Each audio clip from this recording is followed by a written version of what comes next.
Hello. Hello. Sit down. Sit down. Hi. I'm Susan Brooks Thistlethwaite. I'm professor of theology here. I was president for 10 years, but I got a full pardon, and I was allowed to go back to teaching. I'm here to introduce Dr. Michael Eric Dyson. You can read about his impressive credentials and his 18 books that he just mentioned and many in translation. You thought you were going to get away with that, didn't you? No, you can't. You can't compete. Mike was on the CTS faculty, not here, in the old building. Mike tried to find CTS. He came to Chicago last year, and he found that I had moved it.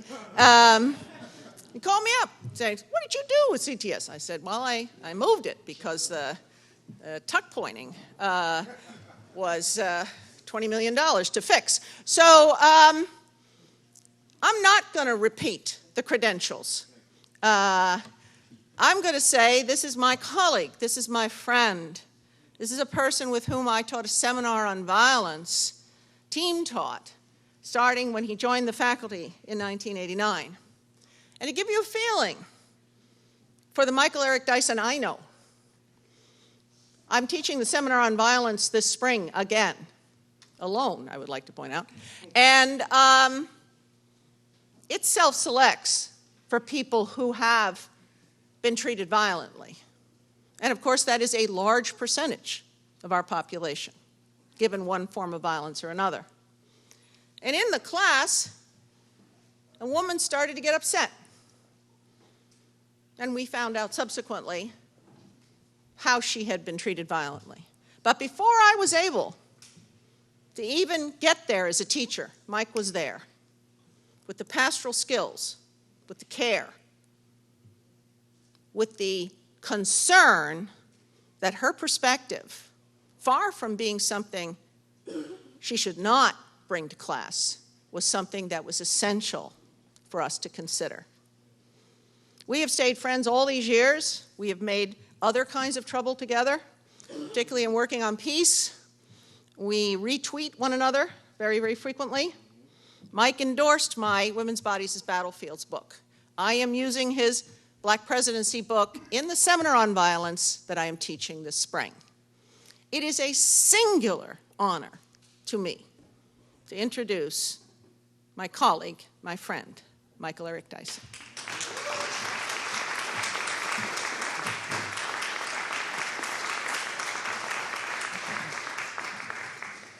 I want to thank Sue Thistlethwaite for having a brown belt and protecting me all these years.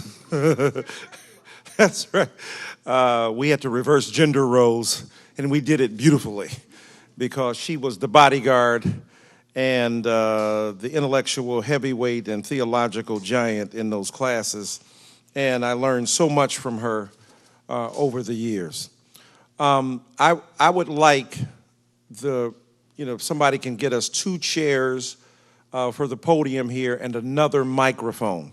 I'm going to talk for about 10 minutes, but if we can put 2 chairs up on the platform here, because we have a special guest and a surprise.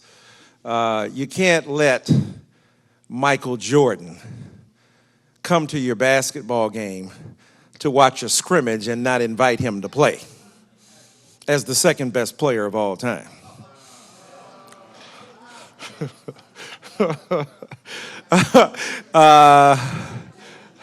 So we brought Kobe Bryant instead, the greatest ball player of all time. But we have with us the Reverend Jesse Lewis Jackson. All right, amen. And I'm going to, because I know what he offers, and I know you know what he offers, but I'm going to really interview him to engage him in a series of questions, because his understanding of where we are racially is unparalleled. And I don't say this because he's my friend, and I don't say this because he's my leader. I say this because his genius has been extraordinary in this culture. You know when Jay-Z says, never been a brother this long, this great, right? We have never witnessed the journey of a figure of such incredible intellectual and moral worth, and a person who has been on the front lines longer than the Reverend Jesse Jackson. I want to make a couple of preliminary statements, and then I want to invite Reverend Jackson, coerce, force. The brown belt is sitting down there waiting to help me out, and and it's a tremendous honor to have her and him here. I'm going to make a couple of comments because for me, the call to action on race is incredibly important. Call to action is serious because we take all the theories we learn, intersectionality, critical race theory, understanding the degree to which we are embodied creatures.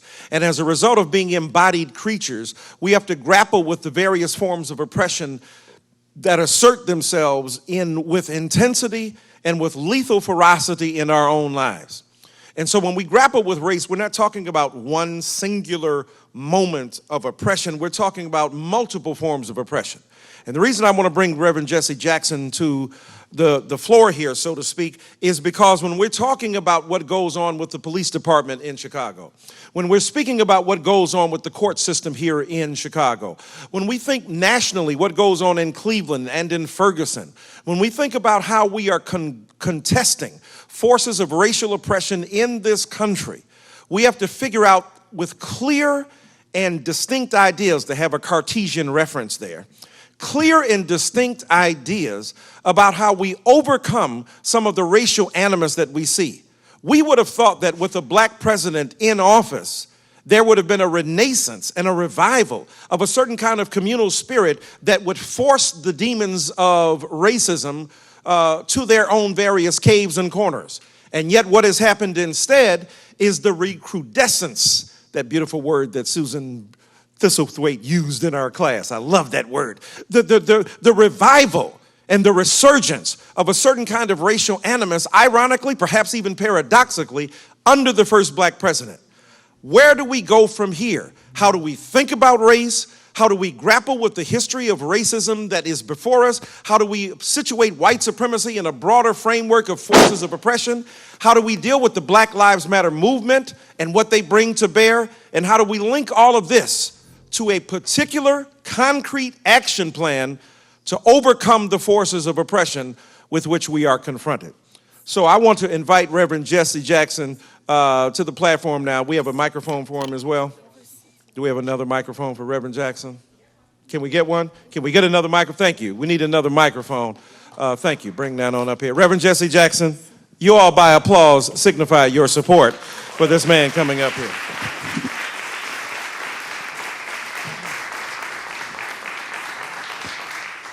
And after all, he put me to work earlier, so I'm putting him to work right now. Oh, boy. Reverend Jackson, very seriously though, here we are in 2016, and many thought with the election of President Barack Obama some 7 odd years ago that we would do away with the vicious spectacle of racism, that we would live in a post-racial society where the issues of race would no longer be of significant weight. Now, Obama never believed that. He wrote about it in his book, The Audacity to Hope. But for those who felt that his presidency would signify the erasure of racism, tell us why that was a dangerous fantasy to begin with and why it could never work. First of all, it is good to be home. Thank you very much. And, the fact that I never get invited to be a guest lecturer here is a matter of race. That means he can't run fast enough to get here. Right down the street. Write that down, Susan. Right. One has to think that's a short-term reaction. 1965, African Americans received for the first time in 85 years, the protected right to vote. Because once the troops left, it was no longer protected right to vote. And that was Section 4 and 5 to protect us from arbitrary gerrymandering, annexation at large, roll purchasing schemes. Blacks got to protect the right to vote for the first time in 85 years. White women, the right to serve on juries in the South. 18-year-olds, those serving in Vietnam, got the right to vote for the first time. Got the right to vote on campuses for the first time. Right to vote bilingually. And then by 1988, we got the proportionality in election process. So in 25 years, we went from the right to vote to democratizing the process. Those who were against the right to vote in the first place never changed their mind. They got beat. We didn't change them. We beat them. We outvoted them. There were more black, brown, women, youth, students than them. And when we voted, we won in 2008. We didn't vote, we lost in 2010. The difference, the bad news is that 50 years ago or so, we only hope that there would be change. Now we have the vote with which to leverage change. One of my concerns today is that even as we fight, preoccupied with voter suppression in its many forms, that's to use a football analogy, where the defense is using all kinds of schemes to deny us access to scoring. We put so much focus on what the defense does, we ignoring the offense's responsibility. There's a tension, Prince, between voter suppression and voter surrender. And there are too many instances that we're letting the offense off the hook for surrendering. South Carolina, 1,200,000 blacks eligible to vote, 900,000 registered. The governor won the last time by 60,000 votes. 400,000 blacks who were registered didn't vote. We could overwhelm that defense, surrendered. In Louisiana, there are 500,000 blacks unregistered. Romney and McCain won by 300,000 votes. That could have been a blue state. In spite of suppression, the defense maneuvers, we surrendered. The way Bernie beat Hillary in Michigan, in Detroit, 530,000 blacks registered, 100,000 voted. We cannot afford to expect the most and invest the least. And so that becomes a burden upon those who are fighting to know that everything we've gotten, we've won by struggle, and to surrender struggle is to surrender victory. That's one dimension to that, Mike. And that the notion, so that you look at the map of the victory that night, you say, well, we really won because of social media. That's not true. Based upon and I got 400 votes, 400 delegates in 1984. We had registered several million people and inspired some more. We only had 400 delegates. It's something I want to take all. I get 49.9, you get 50.1, you get 100. It discourages my 49%, and you didn't earn the 49. It's just bad math. So we argued proportionality. We get our share of the votes. And we won that argument. We reduced the threshold from 35 down to 15, so you could get 15% and be a delegate, as opposed to 35%, and you get proportionality. Based upon the 84 rules, Hillary would have been the winner in 2008. But since we proportionality, Barack was the winner because she won California and Pennsylvania and Ohio and Texas and New York. She would have been the president based on the 84 rules. Nothing changed but democracy. We democratized the rules. So we never stopped struggling. Deep water does not drown you. Drown when you stop kicking. We never stopped kicking, never stopped pushing the envelope. And so if we can overcome the spirit of surrender, even in Chicago, we won because on the Harold Washington, we won because we were inspired to vote. When we fight back, we win. We don't fight back, we lose. Now, that may be news for people, I'm sure not for anybody in this room, but for others who don't realize that your struggle in '84 and then in '88 to change the rules so that winner take all was not the rule of the day, so that proportionality exists, so that the lowering from 35 to 15% in terms of how many, the number you had to have minimally to acquire delegates, that changed not only the rules for you, but as you say, Hillary Clinton might have won in 2008 under the old rules, and therefore under the new rules that were inspired directly by your candidacy, Barack Obama won. So there's not only a kind of spiritual lineage between your campaigns in 84 and 88, and then after the 88, 20 years later, when Obama takes the White House as the first African-American figure.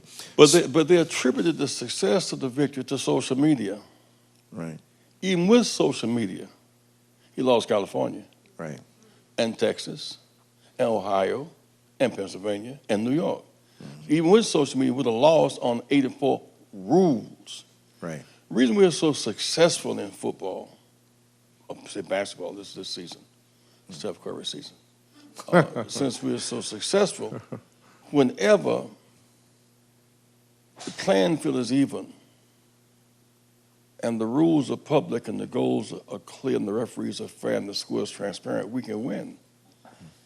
That's a big deal to us. If we play basketball in China at the Olympics, or play it in Oakland, or play it in Miami, we can accept the outcome with those conditions. But when you don't have, when the playing field ain't even, rules not public, goals not clear, referees not fair, and we don't have replay and score not transparent, you can't win, not because something wrong with you.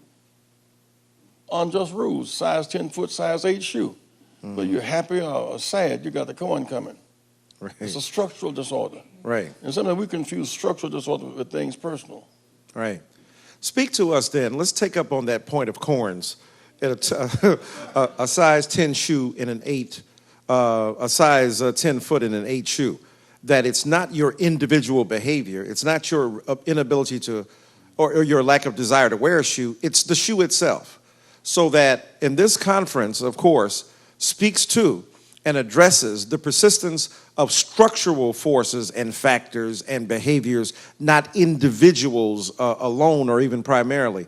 Why is it important to speak about structural factors, especially in the face of poverty and especially in the face of the persistence of racial inequality, so that human beings don't necessarily believe that it's only individual outlooks and prejudices and biases and bigotries that make a difference?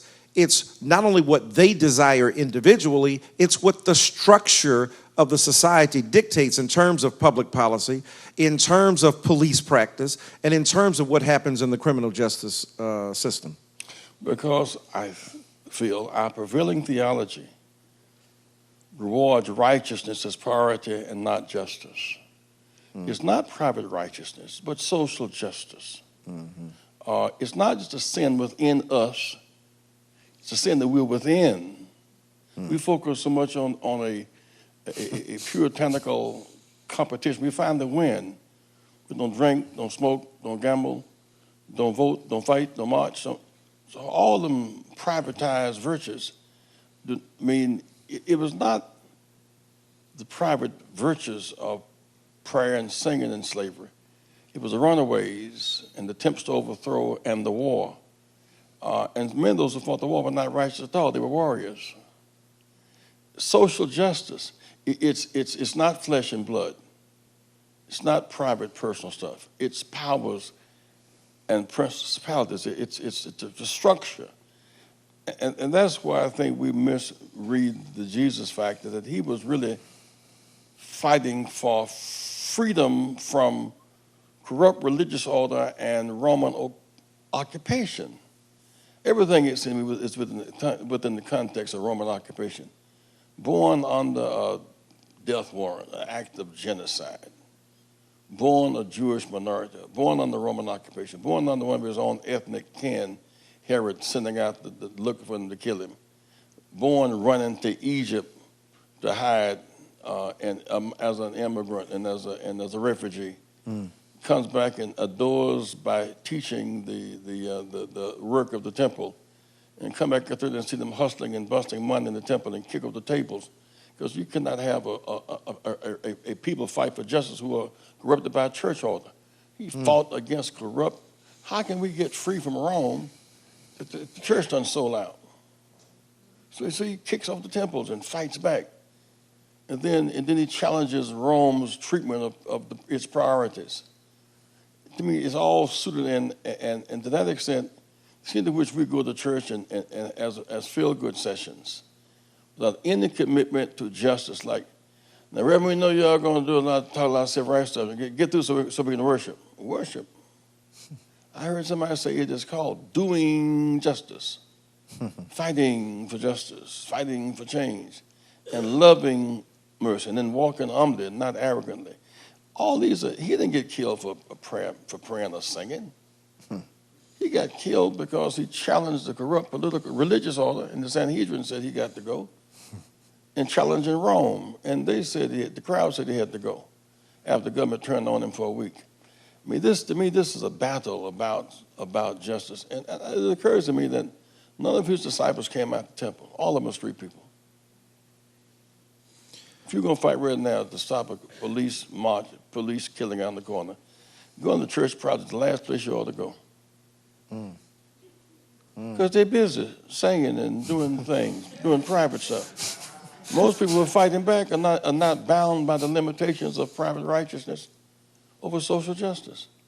The day that the march took place that Sunday in Selma, churches were in church doing what church people do. Wasn't no quote-unquote major preacher in the march. Hosea was a reverend by title. He didn't have no church. John didn't have a church. Miss Borden was in church. John James Orange, a cotton reader. The people who marched were right there. None of them had any degrees in religion or law. They were street people fighting for justice. Am I making sense? Yeah. You're making a lot of sense. That not the sin within, but the sin that we're within. Man, I know you got that. I know you tweeted that out, Sue. I know that you tweeted that out. I know you did, right? That's brilliant. But Reverend, speak to us then about that more specifically. Let's drill down, so to speak, on that. When we go to church and people say, hey, why are you bringing all that other gospels of the social gospel in? Why are you bringing this? Let's admit it. Martin Luther King Jr. was marginal in a religious tradition sense to the church, fighting with the forces of J.H. Jackson here in Chicago, brilliant homiletician that he was, but a conservative preserver of a religious tradition. Martin Luther King Jr. then, when they start L. Venture Movement, they started the Progressive National. That's a minority and marginal tradition. Speak to us then about how then as now, we got to break through the religious authority to get to the issue of social justice, without which none of that religious stuff makes any sense. How does one handle oppression or occupation? The two things worse than slavery, and slavery is a pretty bad deal. One is to adjust to it. To adjust. Most folks adjust. They find their survival place. They say stuff like better read than dead. As opposed to before I be a slave, I'll be dying and be buried in my grave. The difference is that those who are just and they are permitted to pray and sing and wait till they die. It's encouraged by the system. You either adjust or you become cynical and resentful. You know better, but just don't fight because you think it really can't happen. You got an attitude. You really know you don't like it, but you're not going to risk fighting because I'll be by myself. So you just become cynical and resentful.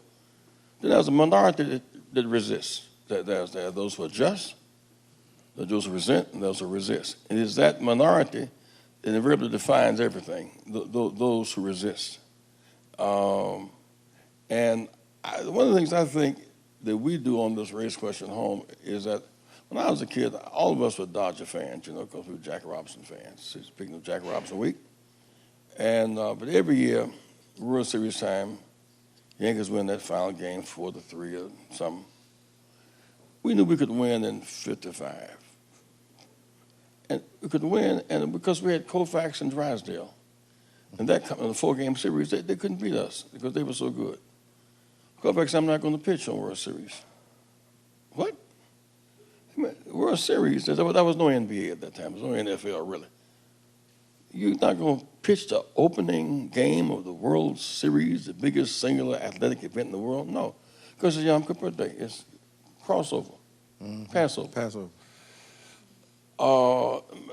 My religious roots are greater than the secularization of what I do. Because I read someplace that I think it's in Exodus that God delivered us out of slavery with a strong, mighty hand, and not based upon our righteousness, but based upon our suffering. So some people marched from Egypt to Canaan who were not in the temple, and some were in the temple and never left Egypt because they had adjusted. There was not necessarily a majority that marched, by the way, y'all. Right. A lot of people never left because they had a job, they were supervisors, and they were scared, and they were praying and humming songs of joy and all that. But those who did march, the faith testers got the faith revelation at the water. It seems to me that he would not pitch a baseball game because the scripture says that you remember the mighty hand of God that delivered you. Jesus, the Last Supper, them Seder suppers, Jesus had the Last Supper. That was his Last Supper. That wasn't the first supper, and that wasn't the Last Supper. It was his Last Supper. They had 3,000 of them suppers before he was born. They had 2,000 of them suppers since he'd been gone. They had 5,000 of them suppers. I mean, we think that's the only supper that went down. I mean, from Jesus to David is what 1,000 years, 1,000 years, and Jesus to Moses 3,000. They had 3,000 suppers before he came along. They've had 2,000 since. I'm making any kind of sense to you guys. And what I'm trying to say is that their strength is rooted in their historical origins of their struggle. They ain't written in who said what 10 years ago, 50 years ago, or right. the last election. Now, what am I trying to say? African Americans have been here 246 years, from 1860 to 1965. We're not of the immigrant tradition. We can relate to immigrants. We're not refugees. 246 years is a long time. Work without wages. For white people to become mentally ill. You know, racism is a mental illness, you know. Racism is a mental illness. If you assume that somebody feel they're superior because of their race, and you're inferior because of yours, they're mentally ill. But they have power. Sick people make sick decisions. People who believe they're superior based on their other agenda are ill. They need real help. So you're nonviolent not because you're scared of them, but because you're trying to get them well. Because well people do well things. Now, what am I saying there? I am saying this, Michael, that if we take the position 246 years of slavery, that's stage one, then we got involved in that war, and it was our dying, and we shifted the balance of power, and we won the war, saved. But the Northern Allies voted for 13th Amendment by about a margin of 3 or 4 votes. So you get the right to vote for 12 years and take it away for another 8. Between 1880 and 1940, 4,500 blacks were lynched without ever one indictment. Talking about ISIS. And most lynchings took place after church on Sunday. Some left church to go to the lynching and come back and finish worshiping. That's true. Men the lynch mob were led by ministers who prayed over the lynching. You can't start this in 2008. Right. Then you come out of apartheid, a rigid system that South Africa learned from, that lasted 1964. And then now we're back into our age group, and then the third stage is access the right to vote. But those who deny and then 65, what's interesting about the Trump factor today is that Jefferson Davis Democrats, Wallace was a Democrat.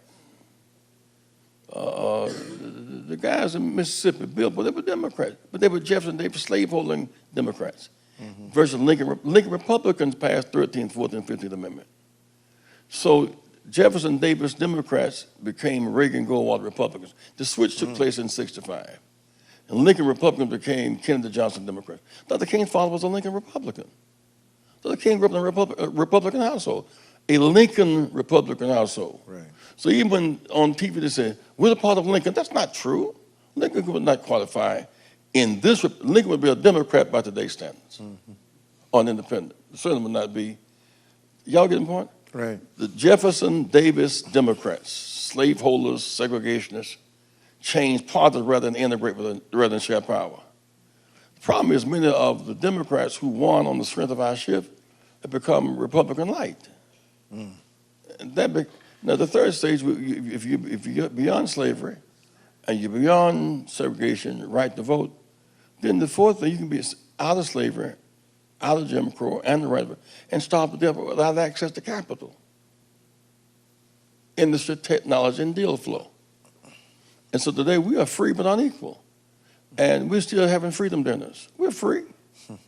Free to starve. Free to pay more for less. Free to spend more than we make and vote less than we have. As opposed to voting all we can and spending less than we have. We're free to be ignorant. Right. And then 3 years, we'll have been here 400 years, as in 400 being a magic year for slavery. In 3 years, 2019 will be 400 years. These are big dates. And I said not just to rattle on, except to say that in our race, slavery matters. I mean, to offend white Americans to say that all slave masters were racist is deeply offensive. Right. Right. So all segregation of race and going to hell is offensive. I mean, so the Confederates. I mean, so that Trump has picked up on the night. There's a contradiction. The Chuck Percy, Nelson Rockefeller, Javits, those kind of Republicans, enlightened Republicans, accepted the new alliance with the right-wing Republicans in '65. It's always been an unholy alliance because they're philosophically different. Now they're now trapped with the tail wagging the dog. The new when two companies come together, what you call them? When two companies come together, when two companies come together, what you call it? Merger. The Republicans merged in '65, and now the new merger doesn't fit in the socket. And no matter what they do in Cleveland, if Trump don't win, they're gonna break off. They don't fit into civilized behavior. Wow. They don't fit. Wow. So speaking of mergers and fusion, think about for us then, given that brilliant analysis of the kind of political economy of race when it comes to parties and then the ideological differences that drive affiliation. When you think about the fact that right now, many of the more conservative Democrats have articulated conceptions and ideas about race that may not have led us into the most fruitful engagement with the persistence of racial inequality that you've so brilliantly enumerated here and expressed. So talk to us about the best kind of thinking about how race gets resolved. Right, well, you've mentioned it, but I want you to speak more specifically about Chicago Police Department, Cleveland Police Department, Ferguson Police Department, the relationship between communities of color and those police departments, and why the Democrats haven't been more aggressive in forcing some of the analysis that the New York Times seems to make, that some of the Department of Justice seems to make, but Democrats themselves don't seem to be able to make those arguments.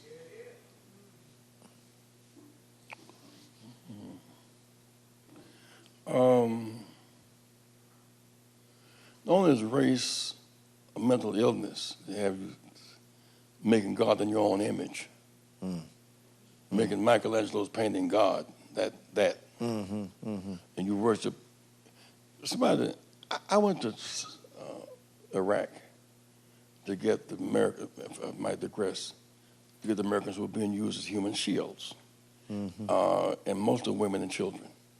And when I went down to Kuwait, where the embassy was closed, and I got a note from a woman, a Palestinian woman who was upstairs hiding behind the boxes. All of them were supposed to clear that. She was hiding. She heard I was coming. She hid in the boxes. And so she got a note to me. She's upstairs. Please just set her free. So we got the others out of Kuwait to Iraq. And I went back. I said, I'm not leaving until I can get this woman out. I cannot leave her here. Went back to Kuwait. I said, there's a woman upstairs. I said, she's up there. They got her. Nick brought her downstairs. She should have been gone. They were going to bruise. I said, no, I'm not leaving. Brutalized both of us. I walked across the street to the embassy, and we prayed together and cried. Something that's in the book by Frady. And so when I finally convinced, they said, we can't find President Hussein. As you can find him today, I'm not leaving. I'll stay here with this woman all night. I'm not leaving. They finally got the word I could take her with me. I got to the airplane, and the plane was full of white people. Most women and children had been sitting there 3 or 4 hours on the tarmac waiting. What you doing over here? Looking with the press. There must be some cameras over here. So the other camera, I said, just negotiated a deal to set you free. You didn't do it. I said, yes, ma'am, we just negotiated with Saddam Hussein. So Marshall Frady, a white male, said, ma'am, Reverend Jackson negotiated a deal to set you free. Well, go and get our husbands then. I mean, they never said thank you. We flew from Iraq to Germany to London to Washington. They never said thank you. They were hostile all the way. Good God. They were praying for God to send Jesus, and he was black, and they said, hell with religion. They prayed for deliverance, and the deliverer was black. Racism can also make you irrational. South Carolina has a $7 billion budget. Got $14 billion in affordable health care, and they take it back. The governor was born in a hospital that's now closed in Bamberg, South Carolina. 1 million folk in poverty, slightly more white than black. You got folk with toothache picker than dentists. Who want omelet but don't want the eggs. I mean, racism also makes people irrational. So economic interest does not necessarily always prevail. Nowhere in the world that the poorest Americans, the richest soil, live in the South, from Virginia around to Texas. Only one state now accepts affordable care, and that's Louisiana, because blacks voted a Democratic governor in. And the first bill he signed was affordable health care. It's the only one in the South. Everything else from Virginia around to Texas rejects affordable health care. That's utterly irrational. The bills passed, the appropriation has been set. My mother was in the hospital dying, and a woman came to me. She's a kind of obese lady, kind of older lady. She said, Reverend, will you pray for my husband upstairs, this white lady? I said, yes, ma'am.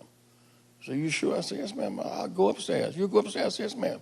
She said, you know, I was a conservative. I said, yes, I understand. I mean, conserve what? She couldn't get Medicaid. She didn't want to hear about no Medicaid. Didn't want to hear about being lifted out of poverty. $14 billion, twice bigger than the state budget. So one has to have some appreciation of the paradoxes in this thing to begin to unravel it, to survive. Yeah.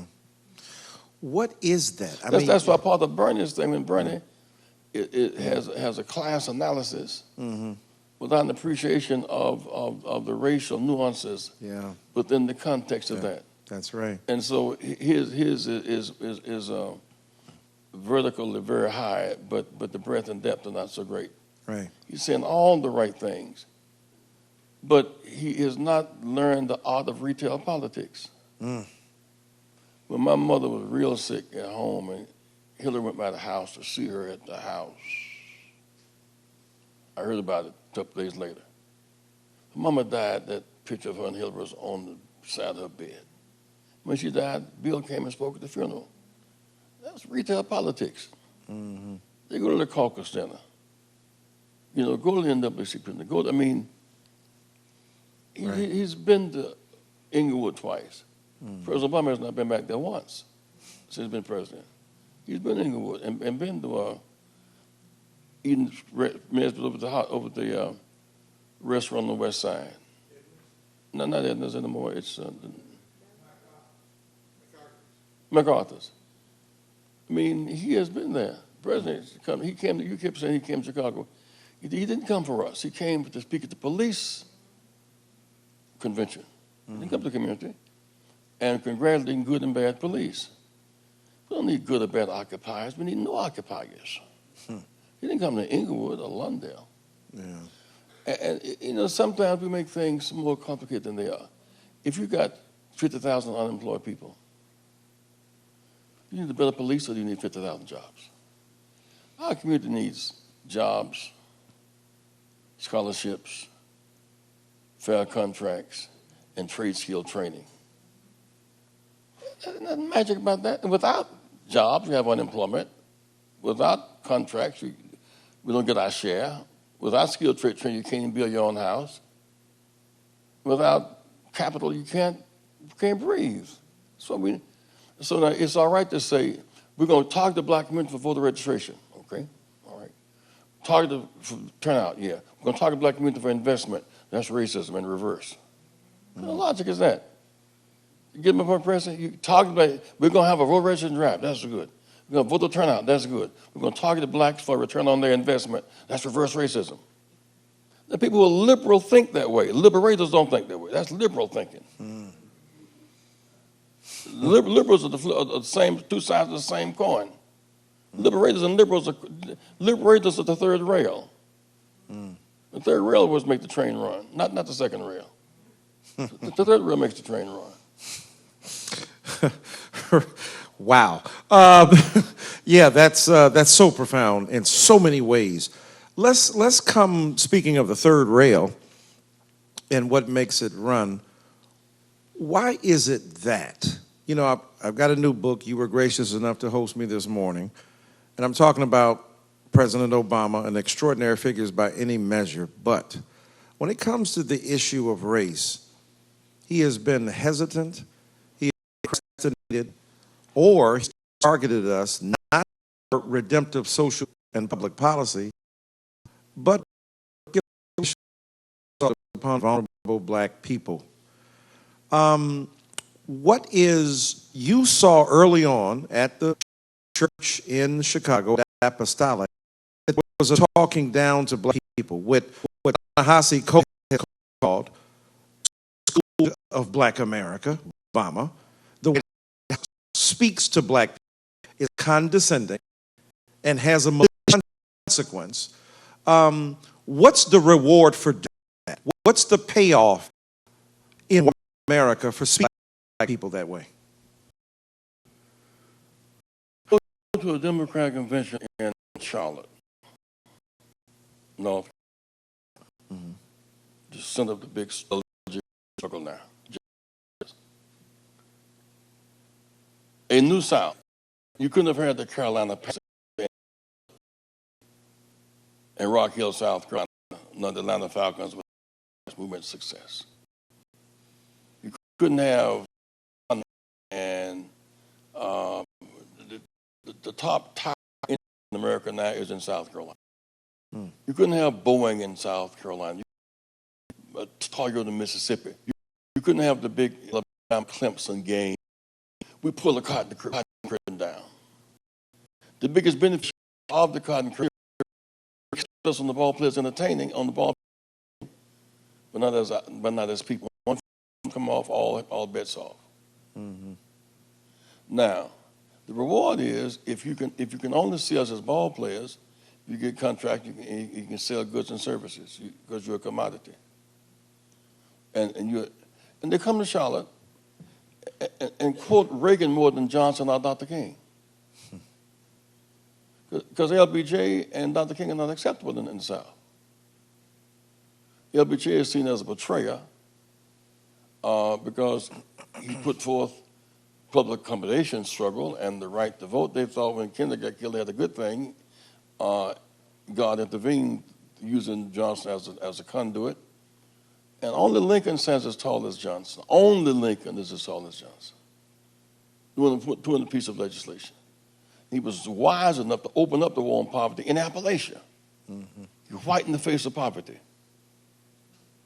He went to Athens, University of Ohio in Athens, and went down to the hills of white folks sitting there with their string of hair and pouring, smoking cigarettes and coming out them coal mines without insurance. And people saw poor white children struggling with bad teeth. And I mean, America couldn't take it. The hero in the Appalachian right now is Robert Kennedy. John Kennedy held up a white baby in his arm, a black baby in his arm in Harlem. He's trying to please Adam Powell. Robert couldn't help a white baby in his arm in Appalachia. That baby was running nose and bloated belly. That drove the war on poverty. That iconic picture. Robert Kennedy, he whitened the face of poverty. He understood how the culture operates. And understood what gears to use when climbing the hill. And he spoke, and presidents going to Howard to give an address. Please read the LBJ address on Howard University. Johnson said, if you are land after 300 years and you're equal with those who were already free, you must be superior. And don't you not understand that? So face the reality of structural inequality. In 1865, we got free, not equal. And effort and excellence means a lot. Inheritance and access means more. You work very well, work very hard, be very honest, very righteous, love Jesus and everything, all the songs of Zion. But you will not get equity and parity just with private righteousness. You need something called social justice. Most of us do not have a social analysis. We have a private analysis. We're obsessed with private righteousness. But I mean, Esther wasn't no privately virtuous woman. She was staying with the king and not married. If I perish, let me perish. Yeah. Who was Esther? Esther wasn't exactly wasn't wearing no white dress in church, you know. You understand? Esther was a beauty queen who was sleeping with the king, and she didn't want to break up her thing. She said, I can't risk this messing around with y'all. I'm some petition. Then the Lord intervened, and she said, if I perish, let me perish. Esther, if I perish. Esther was not the righteous woman. Right. She was a beauty queen, unmarried, staying with the king. Am I making sense to y'all? Yeah. I mean, we got this. I seen we got to demythologize some of this stuff. The struggle in Egypt was a struggle to overcome slavery. Jesus got killed because he fought occupation. Right. And when black and white churches resist, when they accept private righteousness, they get tax breaks. They're nice guys. They get to pray at the White House dinner. They get to pray at the big events. He's a great preacher, got a great following. We know we can trust his prayers. Want to read them before you say them publicly. Want to see the prayer. They be asking guys that before they go to the prayer down to let them see your prayers, all such as that. They can trust the private righteous guys. They cannot trust the social justice prayer. That's what the King James Version means. Protect the king. Right. Am I making sense to you? Yes, sir. You preaching, Doc. Well, I'm trying. I'm just trying. Now, let me ask. I'm just saying that the whole angle here is that we're taught to adjust. So we're taught to adjust and to find joy in the adjust. To find joy this morning. I know it's been hard. You ain't got no job, but find joy. Well, what are you talking about? No job, joy. Bad schools, joy. What are you talking about? That's just crazy to me. But it do sound good. Oh, Lord. Yeah. I ain't got a job, but I got joy. Joy.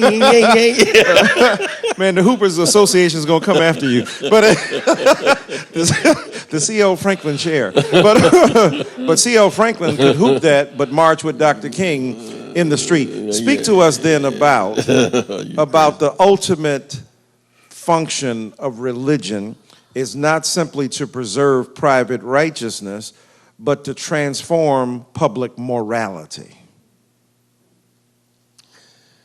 We often say when in Rome, there was the Romans. I think the interpretation is when the Rome transformed Rome. Not to conform to Rome. When in Rome, act, as whole people. Don't act as occupied people. When in Rome, act with dignity. Compromise dignity because you're in Rome. Make you get the point. I mean, it seems to me that Howard Thurman said one time, he was in Egypt in that book, Jesus and the Dispossessed. Jesus Disinherited. He was in Egypt at a religious conference and having dinner with a breakfast and the Indian brother, the Hindu, said, "Why are you over here trying to convert us? And your folks in slavery at that time, in segregation, being lynched. What you doing over here?" Dr. Emerson couldn't figure out how to answer that. Because they were talking about meditation and all that. So unless you change the laws that get you locked up, unless you change the laws that you can't vote, unless you change the laws of citizenship, what do you have to say? Dr. Emerson had nothing to say. And that Christianity is a static Christianity that thinking people reject because it goes nowhere. We got to the front of the bus not because we prayed, but because we boycotted as we prayed, but mostly boycotted. We got the right to vote because we mostly marched, not because we had private prayer in big churches, because they didn't march. We ended in South Africa because we boycotted and got sanctions. We fighting for justice and became righteous as a byproduct. But you can be righteous and not fight for justice and nothing changes, but you make the slave master happy. If Rome knew that Christmas was going to be the birth of Christ was going to be the biggest holiday in Rome for spending money, they'd have put Jesus in the mansion. He wouldn't have been born outdoors. I mean, if that on that was the deal.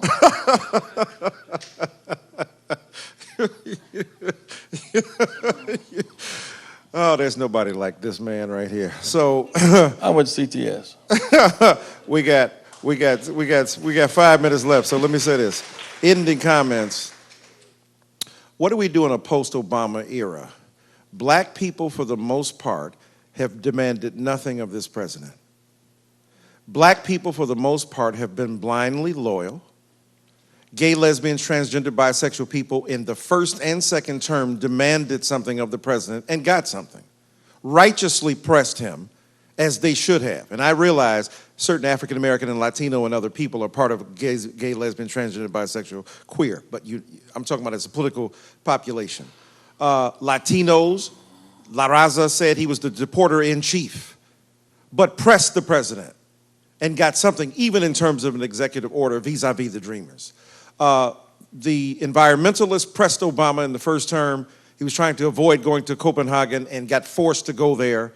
Jewish brothers and sisters who were sympathetic to the plight and predicament of Israel got the United States not to participate in the United Nations Conference on Racism because Israel had been considered a racist state. In other words, viable and visible constituencies demanded responsibility of the president. I want you to end by talking of two specific things. A, the failure of Black America to hold Obama accountable.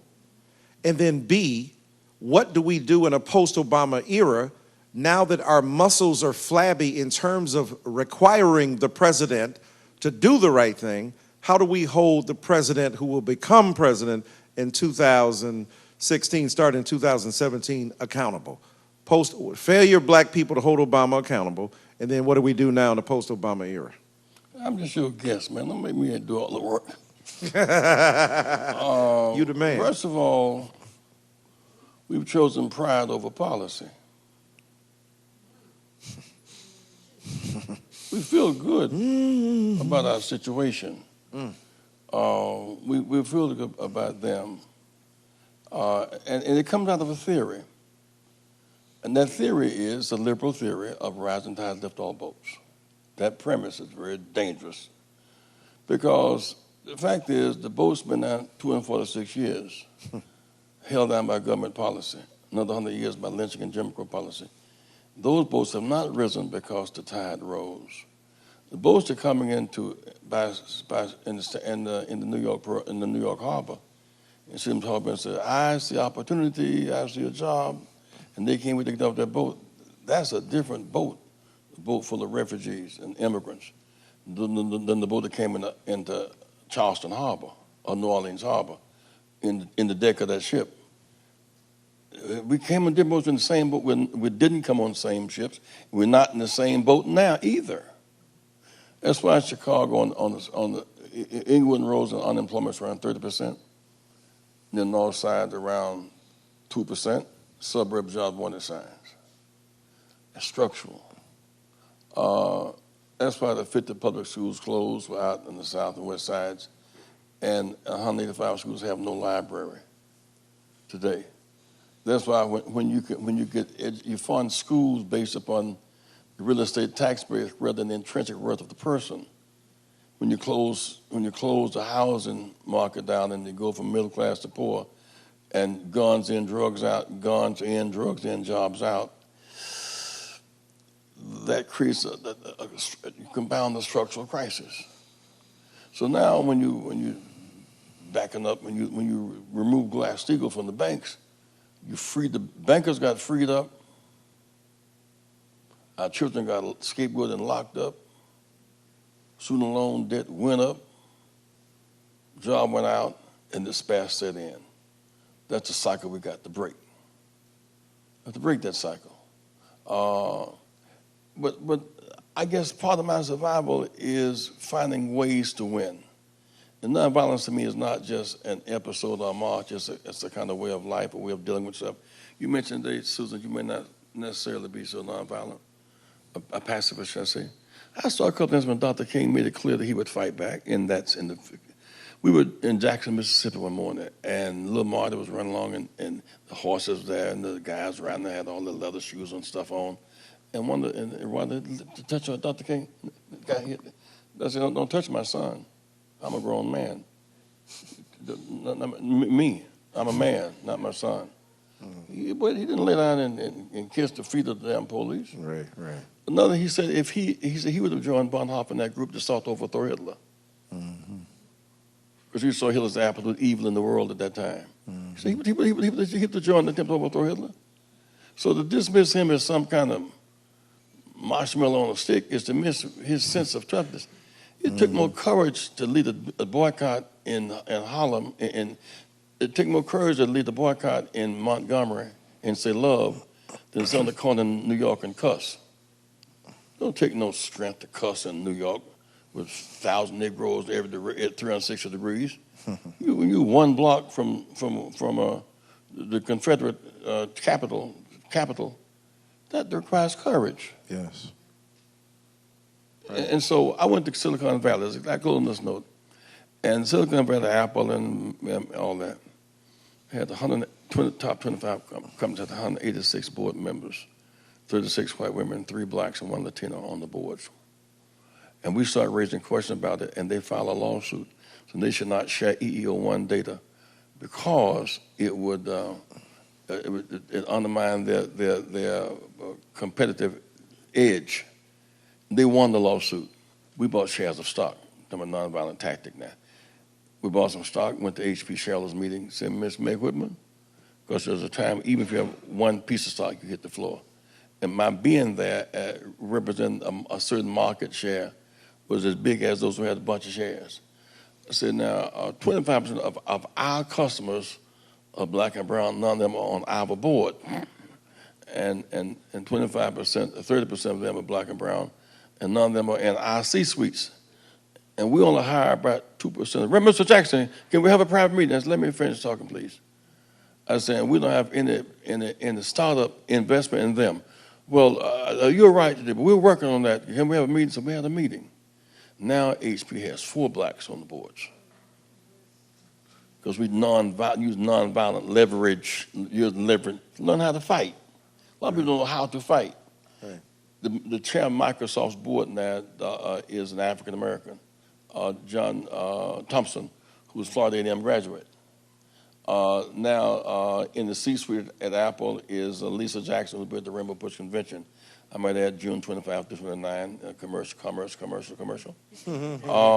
And so we're changing things by leveraging our votes, our dollars, and our will to fight. Sometimes research and education are weapons. So those who give up easily often don't know how to fight.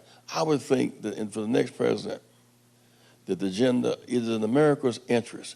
Poverty is a weapon of mass destruction. Poverty hurts America. Poverty undermines productivity. Poverty undermines competitiveness. And so when I hit the floor at the meeting, I said, "Why you here, Reverend Jackson? I said, I have a plan to make our company more prosperous. I said that the black and brown market is excised, and they represent market, money, talent, and location and growth. And to ignore them is like a one-eyed quarterback. You can't see the field. And we're missing money and market and talent and growth. I'm gonna say it back, everything. That's not, if we can figure out a way to penetrate that market, then we can have bigger dividends. That boy making sense. My point, I was thinking, Right. not reacting, and being nonviolent, not threatening, in the sense of threatening to have a thought.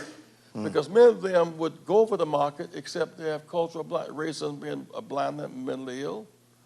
One-eyed quarterback, brilliant. A brilliant one-eyed quarterback, he really is smart. He just can't see half the field. The Reverend Jesse Lewis Jackson, right? Yeah, amen.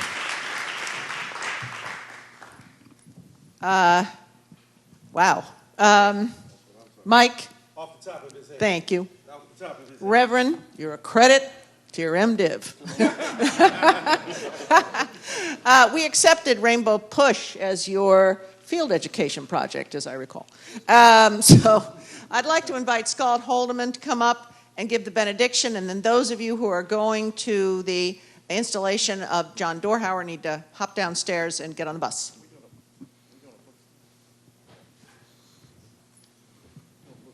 Reverend Dyson want to sell some books.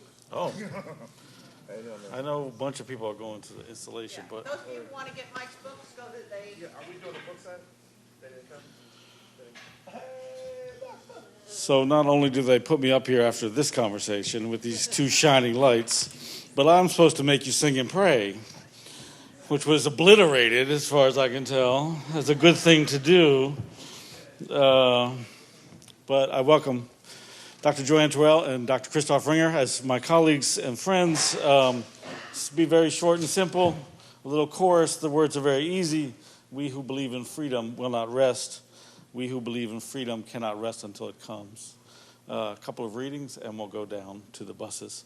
Thank you so much for your part in RIOTcon. Thank you for coming, for staying, and thank you to those. We who believe in freedom cannot rest until it comes. One more time. We who believe in freedom cannot rest. We who believe in freedom cannot rest until it comes. And so, my brothers and sisters, I could not speak to you as spiritual people, but rather as people of the flesh, as infants in your walk of faith. I fed you with milk, not solid food, for you were not ready for solid food. Even now you are still not ready, for you are still of the flesh. For as long as there is jealousy and quarreling among you, are you not of the flesh? And behaving according to human inclinations. For when one says, I belong to Paul, and another, I belong to Apollos, are you not merely human? What then is Apollos? What is Paul? Servants through whom you came to believe, as the Lord assigned to each. I planted, Apollos watered, but God gave the growth. So neither the one who plants nor the one who waters is anything, but only God who gives the growth. The one who plants and the one who waters have a common purpose, and each will receive wages according to the labor of each. For we are God's servants, working together, growing into the fruit for the whole earth and its creatures, being shelter to nurture peace and harmony among all. We who believe in freedom cannot rest. We who believe in freedom cannot rest until it comes. 30 spokes will converge upon the hub of a wheel, but the use of the cart will depend on the part of the hub that is empty. With a wall all around, a clay bowl is molded, but the use of the bowl will depend on the part of the bowl that is empty. Cut out windows and doors in your house as you build, but the use of the house will depend on the part of the walls that is empty. So, advantage is had by whatever is there, but usefulness arises from whatever is not. We who believe in freedom cannot rest. We who believe in freedom cannot rest until it comes.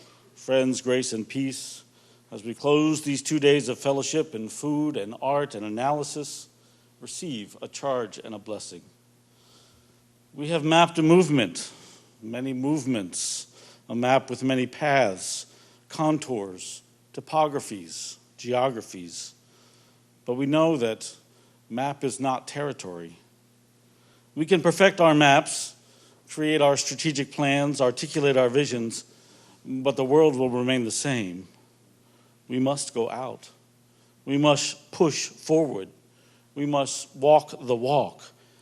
We must not rest. For blood runs in the streets. Lives are snuffed out. Too many live without adequate food and shelter. Too many live in fear. So go. Take your map and follow it. Go together. Go in confident hope. Go to make a map into a movement. Move so that doors are opened and hands are clasped and wounds are bound up and mouths are fed until justice flows down like the waters, like an ever-flowing stream. And go, knowing that you do not go alone, for whatever is holy, whatever is good, whatever is love, whatever is peace, whatever is harmony, holds us up, walks by our side, leads the way, and will welcome us home. Go, friends, in peace. Amen. Yeah. One, it's really upon us. 600 workers who make Oreo cookies and graham crackers and saltines who make $25 an hour, basic black and Hispanic women. Those jobs are going to Mexico for $1 an hour, $60 a week. Now watch this. Those Mexicans did not take jobs from us. We took jobs to them. So if one interpreted, the Mexicans did not take jobs from us.